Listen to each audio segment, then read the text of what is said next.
Kinasuhan na ng mga kaanak ng missing Sabongeros ang billionaire gambling boss na si Charlie Atong Ang. Siya daw ang itinuturong mastermind sa malagim na krimen. Yan ang agenda report ni Joash Malimban Live, nag-uulat mula sa Taguig.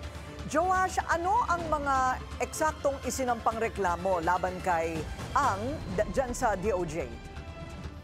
Corina, kabilang sa mga reklamong isinampa ng mga kaanak ngayong araw ay multiple counts of murder at serious illegal detention. Doon sa dokumentong ipinakita rin sa atin ng mga pamilya kanina, may ilang complaints with regards to bribery, obstruction of justice, pati na rin crimes against international humanitarian law, genocide, and other crimes against humanity. Pero Corina, clarify lang din natin, itong isinampa ng mga pamilya ngayong araw ay reklamo pa lamang. Ibig sabihin, an evaluation will commence, i-verify pa kung mayroong probable cause before maging opisyal na kaso itong isinampang reklamo. Masakit sa isang magulang po yung talaga nangyari hanggang ngayon po. Hindi po, sa totoo lang po, hindi pa ako nakamove on po. Kung yung sabi nila na ninyope, yun na po ba ang bayad, yung paslangin sila. Naging emosyonal ang ilang pamilya ng missing Sabongeros sa DOJ. Matapos kasi ang ilang taong paghihintay, opisyal na silang nagsampa ng reklamo laban sa mga umano'y mastermind sa pagkawala ng kanilang mga kaanak.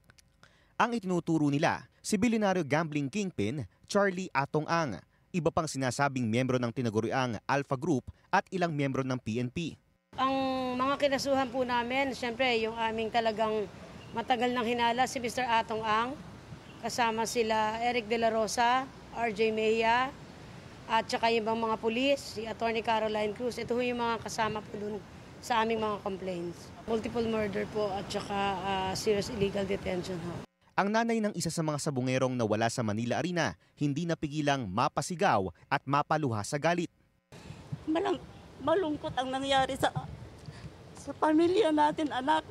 Yung mga kapatid mo, ako na magulang mo, higit sa lahat yung mga anak mo, wala na pong, hindi ka na umuwi.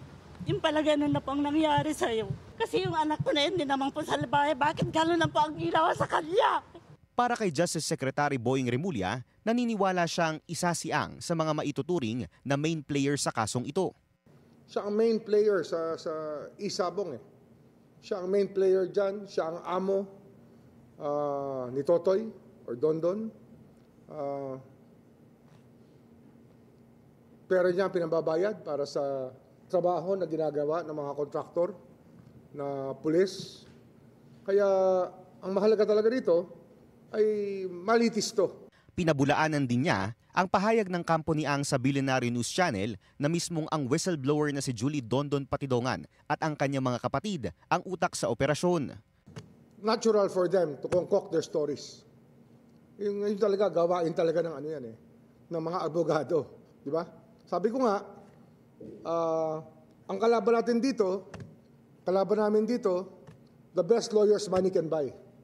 Pera-pera lang yan sa kanila. Very rare to. I think it's the first time in Philippine history that we have something like this. Na meron talagang whistleblower sa acts ng isang criminal organization. And I think that we should appreciate the fact that he's coming out bravely to do this. Ngayong araw, nagpunta rin sa DOJ sina PNP Chief Nicolas Torre at Patidongan para sa isang case conference. Nagpasa rin ng bagong mga ebidensya ang CIDG sa ahensya. Kinumpirma ni SOJ Remulla na kasama na sa mga bagong ebidensyang ito ang affidavits ng magkakapatid na Patidongan, sina Jose at Elakim na kasalukuyang nasa kustodiya ng CIDG. Bukod pa riyan, makakasama na rin sila sa hanay ng mga bagong witness na may mga hawak na malalaking ebidensya laban sa mga mastermind. Ang reliability niya ng kanyang testimony is foolproof in many ways because his picture appears in the return of the cyber warrant granted by the court na sa isang ATM withdrawal na ATM ng isang missing Sabongero.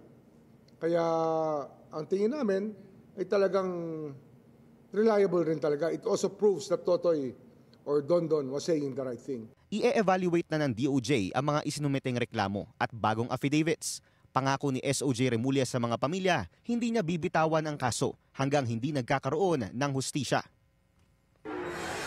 Corina, samantala naman na nilinaw ng DOJ na bagamat parte ang pagsasampa ng reklamo ng mga pamilya sa case build-up ng ahensya, patuloy pa rin yung isasagawang investigasyon at posible pa rin magsampa ng kanilang sariling complaint ang PNP at ang DOJ. Corina.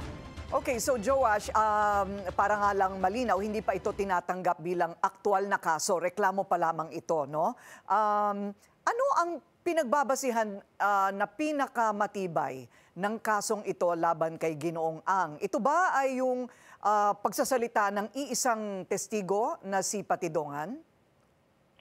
O Corina, wala pa tayong hawak din na official na copy ng complaint, pero ayon kay SOG Remulla kanina, pinakamalaking basihan daw dito talaga ay yung affidavit na ipinasa naman ni Patidongan sa Department of Justice.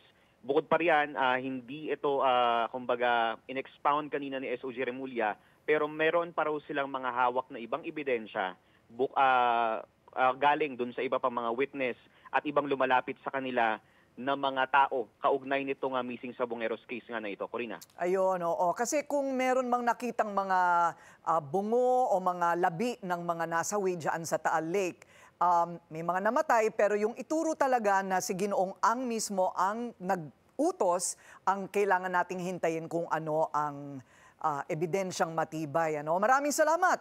Susundan natin ito. Joash Malimban, live na gulat mula sa Taguig. Manatiling nakatutok sa Bilyonaryo News Channel. Sumubaybay sa aming social media accounts at mag-subscribe sa aming YouTube channel para sa mga bago at eksklusibong balita.